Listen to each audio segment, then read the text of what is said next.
me mana matam pumnamakta Santlenbu yeknaba amagum khankibado madugumna ngasisu Sananuna Santlenbu yeknaba amani haina khalakle magi punsida kurau thangbani haina ninglakle numidangi matamni atangdi Santlenga message sanaduna leiri Sananu lairik pabaga changde atangda hanjin hanjin call tawri adubu atangdi call do receive tawde pungkak takak thali Sananu mathanta prok prok chakpa haibadu oire Arona as yamuning deba sananang tawrida sayali na isay saglai nusi may na chakli nusi may sana may wairi la la la la la Sananu na kon kalap as tumilayo ko noya niya Arona salami sa sila pungta dore Sananu na noy chalo ay nga si dijaroy Arona fare pare sayali na ren ahing dalami na kabord faklo nuko Sananu na saurang na oh yare chalo nasak singdom ta giningre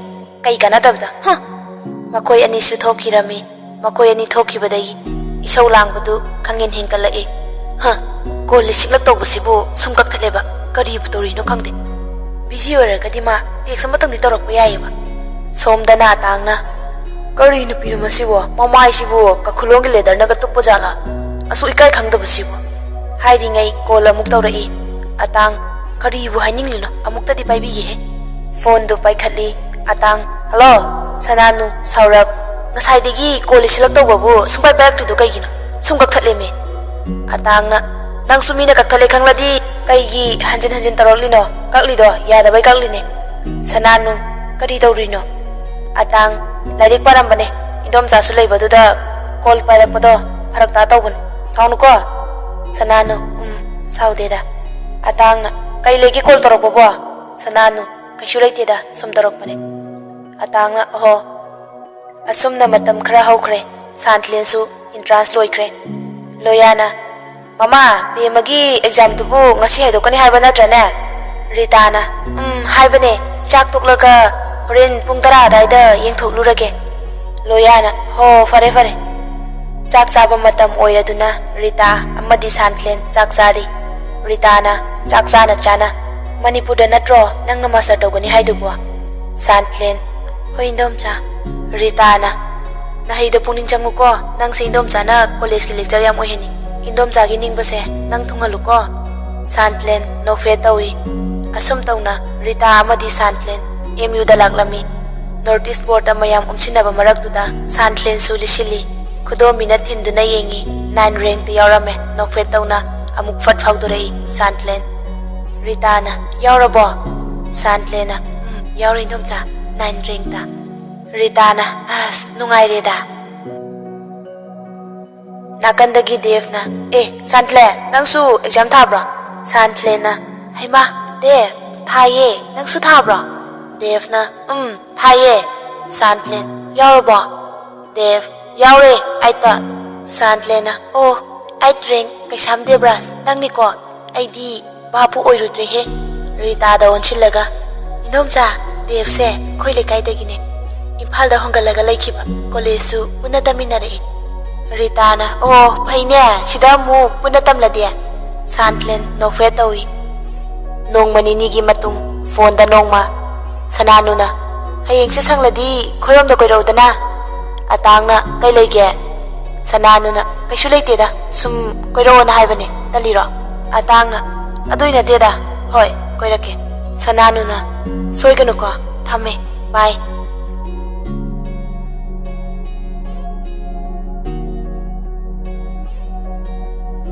Next day, atang su yangkar ga punna lagli. Aduga Sananu su mamanabi ani Aromika ga Sayalika ga punna hospital gi canteen da lagli. Makoy pulap hammi. Atang ubada Sananu nokfe tawze masamana ga tu ungsem da semi. Arona ngasi se akoy itanung sibi gi birthday ne. Atang na oh happy birthday. Sananu nokfe tawraga thank you. Atang na akoy di birthday ni khangdabani na kisum talarakte nang ngarang ko harak payatro Sananu na lakpiri sinabu hena nungai ji kaino masum chamina sena ko banida Sananu gi acting ubada yangkar di haudana chining bagi matang yorakle makhoi pulap kaino machaminare atang na coming Sunday sida di aina mu kaino bijadare ngasi birthday oiraga kaisu puraktabase nungaitre sananudi atangna hayakliba wada harawana masadu thumatle yangkardi mabungi waduda taba waraduna makok holaga khangle ngaihak famlaga atang hoisu satkre atang chatkiba maikaidu yenglaga sananu marau leiba minok ama noklaga sananuna coming Sunday ha tareng leibina lekhairakpada ngauridaba nupasibu kananone sananudi Sunday numit ngaiduna leikre matamna sum hokibana Sunday numit yaurakle hek ubada pungning wakal tayingba nungsi nungolgi wari sabada yamna romantic oiba mafam word lekta thengnasi hainare sananugi yam over chatpa matauda yangkardi hainadraduna masidi yauraktre yangkar laoi haibadagi sananusu mathanta lakle ticket kaklaga makoi ani pulap jangminarai ngaihak sum chatlaga pakhang leisabi mayam famnaba thariba bes amada makoi ani famlai atangna kenoma pizagi hairaga nangdi kemcha siyadrene sananuna kesu janingdreda atangna ado noigidi puja gi suti ga leitabra sananuna 5 days laiye atangna khoi gi su laiye sananu phingna yum thoktoira atangna thoida exam loiga law haire wari leitraduna ngaihak tumil leinai makoi ani sananuna amu wari haurei sananuna atang kenom hangene atangna hango nangbu khangna janabaga leibrane haidi girlfriend ga leibraba sananugi wahangdu atang kitang ding ngaglap tawi adubu nokphe tongna khumlai laiye atangi pakhumda sananu mamit kharab yenglai aduga amu hairei khangdaba saduna sananuna kanano masu sida leibro atangna leiteda madi manipur da lei sananuna oh masam tingena photo ga yaudro atangna nokphe tongna khumlai sorry sananu nang madumade ngonda saurano photo budi yawe adubu aina khwaidagi mamal yamena khanjariba posak amabu mi khudingi utpa yangan ba haibase posak adugi beluda aigonda khangan handabagum khanjai sananu tingsokna sauningle atangi wadu tabata atangna amu makha tarai ado nangdi boyfriend leitro noklaga leiramdau mali nasak fajabanina sananu noksu nokte saugusu tawdana tapna kumlai nungsinabadi leite adubu aina nungsijaba misakti lei atangsu chamchamna amu hanglai kanano ne sananuna mahakto aina yam nungsije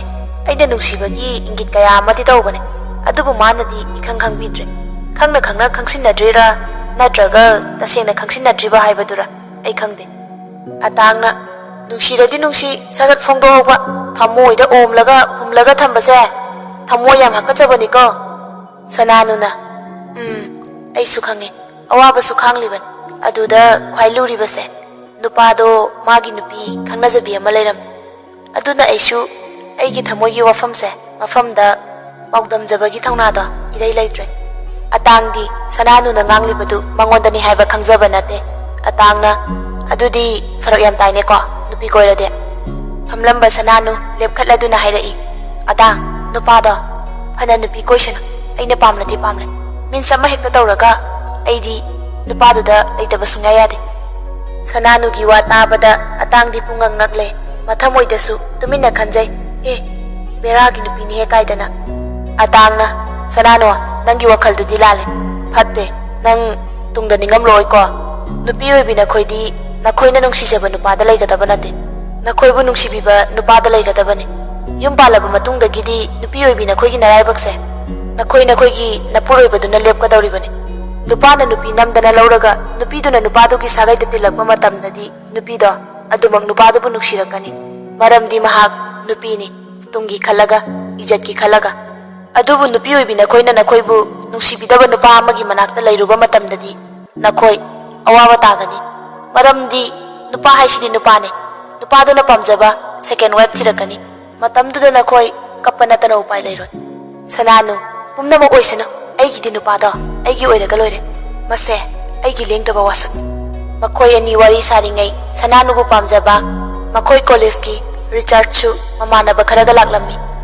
sananuna nupa atopaga leiramba ubada Richard chauningba phawrami Richard sananuna leiriba domda prap laklammi tunglomdagi Richard sananu nangdi sida kadoriba atangsu sananusu phat onthorai sananuna koiba laklamine Richard atangda makhut thilaga madi kanano Sananuna aigi marupne.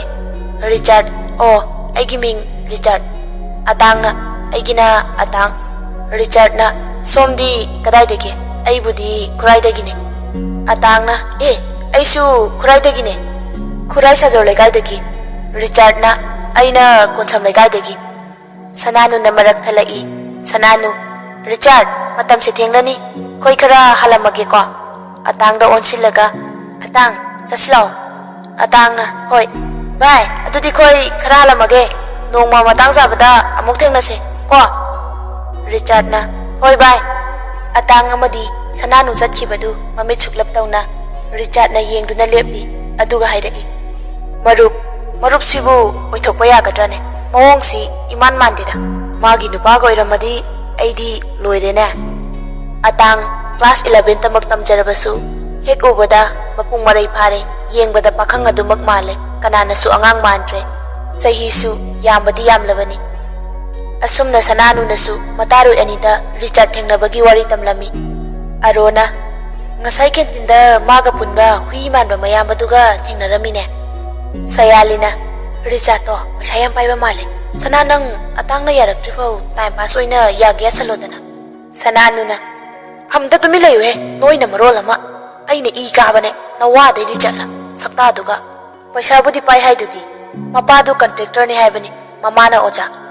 Arona lairik wadi thapna thamkhre noyani nupagi wakhalda kok thadaraga leiro doctor tamba laklaga oidana haladi phajamande aidi oida yade aduna lairik khara parukhige asi haiduna aromikadi lairik paba hokre. Asumna matam khara hokre Santlen su university chatpa hore. Numidangi matamni Atangsu lairik paba loiraga Santlen gi night duty dari. Atangna chaksarabo Santlena chadrida indom chana thongawe.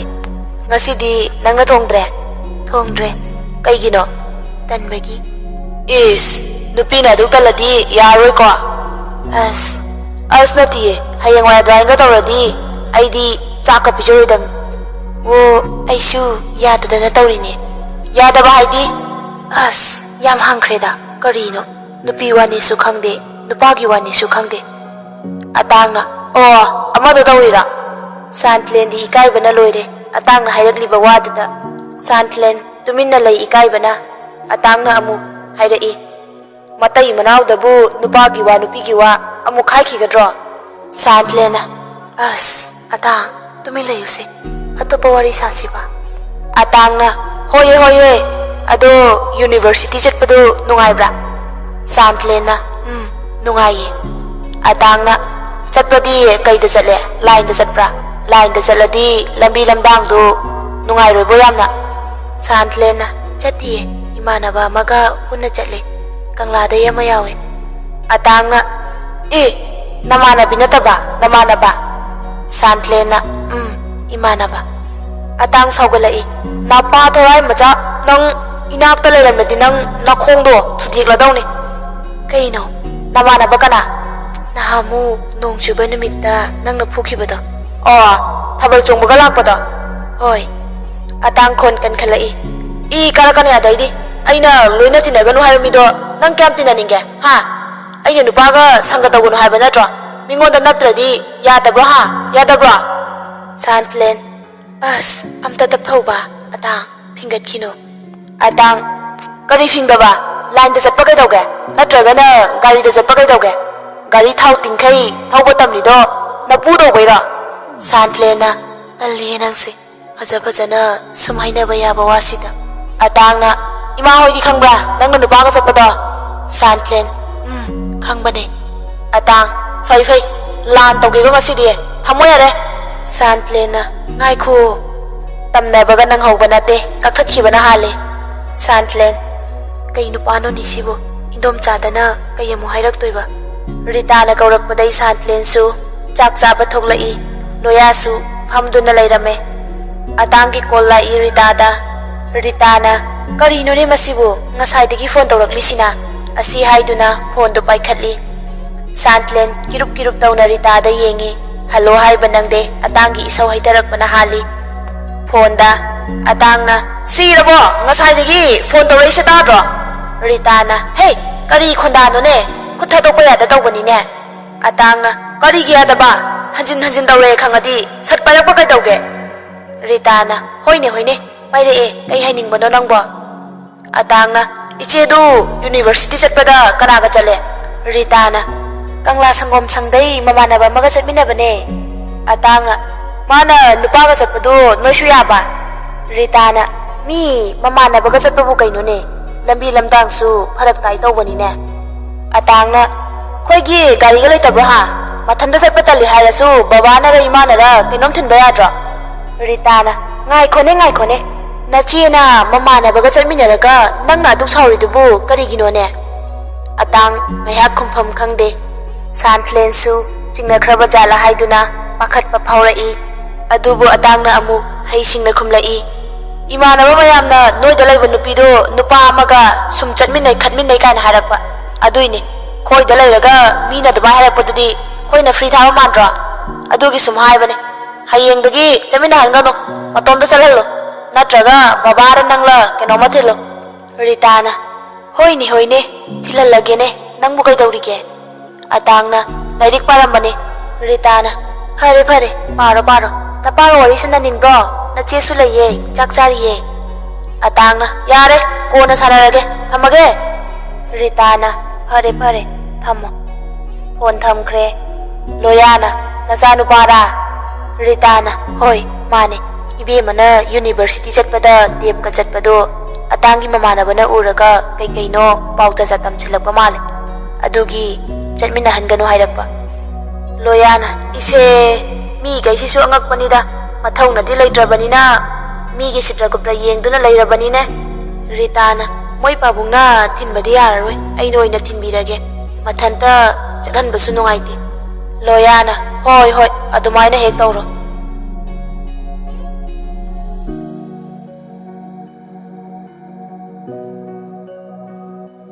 Atangna haibadagi Santlen su Dev ka chapmina khidre university da. Devna, kaidawre Santlen handakti nathanda chalade. Santlen na sum ingonda yetpado nungaitaba adugine. Devna, is aibu mitop tawna. Santlen gi mamanabi Dipti na kumlai. Dipti, is khoiga lambi pulini khoiga dinokta chapmina sikain hairakti. Khoidi iching nei ko noigi mongse. Dipti ki waduda Santlen tuminna Dipti da khujinna si. Dev ki marup Bisona mukhum lai. Biso, ibema aya batuda bibiyu nanaya dum lobo laksage. Dipti na ibungwa nangi marutri 100 kodokadak ta batudaga tungjaningde. Bisona, oh aishu tunghaningde moti nang tungbada amuk phamde kidong male. Bisogi wa tabada Santlen tuminna noi. Dipti na noina kona lakpanina paisa si noi pihoro chalage khoi. Santlen, nang sima akoy sumpiram siba. Devna, Santlen ngasigidi akoy dum pirage. Dipti na chatsi lao he. Asi haiduna Dipti na canteen dagi Santlen pupuduna chatkre. Devsu Santlen na chatkibado yengduna lehawi. Bisona, oiroi bunga nangi mawongdudi napa amuk fanglani. Dev nokfe tawraga aisu khangida magi thamoida aigi mafam ama faw leiroi haibase. Adubu karigino khangde aigi thamoisina mabuta adumak khalle. Bisona chaini ba kawai nangi thamoido ko. Atangi phat kakthatpa thawai sa sadaba matauda sananu aduki matik saungning ba haibadu oire. Canteen da famduna mangli. Richard na aham. Sananu mamitu Richard ta yenglai. Richard chu famlai aduga hairai. Richard na nathanta sida kaidaurino. Sananu haminisum sau tawduna kumlai. Richard na yam sauningba male. Sananu nangdi sida kaidawba laklino. Richard na hostel changgena lakpane ada nanguba sida changakpane. Nangbu kaidaurage nasa nungaitabra. Sananu na kishu tawde. Richard na nasakto yam sauningba tension yam laiba male. Sananu na Norman oirabane nangubada tawraine. Asi haramraga Sananu phuk haugatuna prap chatki. Richard na takpa bukalladi nungda su tummi hainarini yadri fau aisu takpa taredana.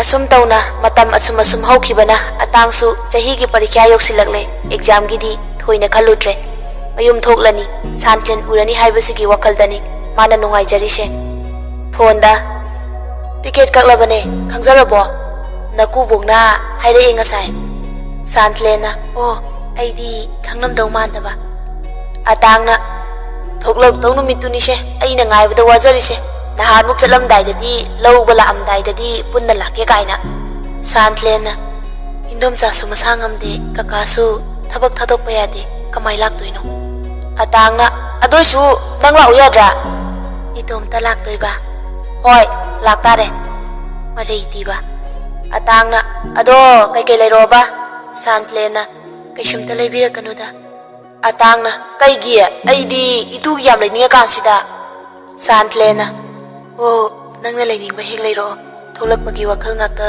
खलगसु लेरनो exam दो फजन थानबा हाना होनखुको अतांगना इबेमा exam गिदी लोइना पाजरे फजरे हाय तारिये चिनबाल दा अदुक पंगाई हाइजबगी वानी सान्थलेनसु अतांगना थोलकदबा नुमितपु खुत्तेक्तुना पाबा हौख्रबनी Nongma हौकी निनी हौकी नोंगमगी तपना तपना नक्सिलगली अतांगना थोलकपगी नुमितसु exam लोइरबा मतुंग थोलकदबा नुमित मरीनी मंगानी वालिंगै जेना यंकर अमदी अतांग shopping तौबा लागली मतुना लिटपा याबा सेटपा याबा dress ngaktani अतांगना येंगलिबसी जेनाना अतांग कईगिनो नंगना नुपीगी फिरोन ngakta खलिसिबो यंकरना अदुने माजौबिगा बाजौगगी अमता येंगपोंदे मतुगी ngakta येंगिमि अतांग ममित पैरब यंकरदा येंगी जेनाना लाउसे इमौ नुपीगिना कोना लेबिसी इतैगा इचेगागी हाना येंकिसिको अतांगसु चहीदो अदुक अंगांग नट्रबनिना नुपी अंगांगी वखल लैबदु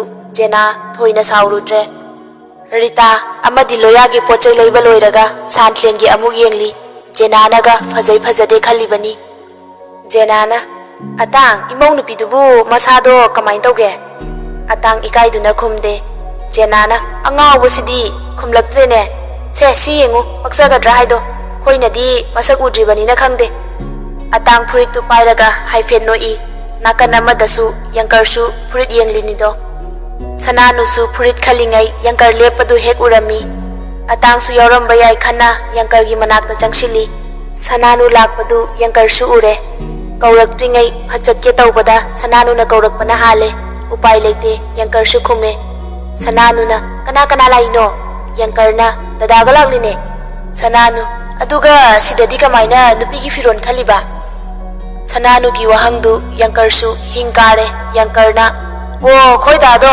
Wednesday नुमिता yum थोखिदोरे अदुगी इतैमगी फिरो लेबा लाक्लिबा यंकरगी पौखुमदा सनानु ममानबी अनिगी ममांगदा हाइफेट इकाइबा फावी अदुबु पोगलकपदा इकाइबगी सरुक्तु खोइरी ककपदा यावख्रबी सनानुनी अदुमुक मचिन खुमलाई सनानु अदो नोय दादी वारी सारिंगै जेना लाई जेनाना बुंगो लाओ ए मोइदी कना कनानो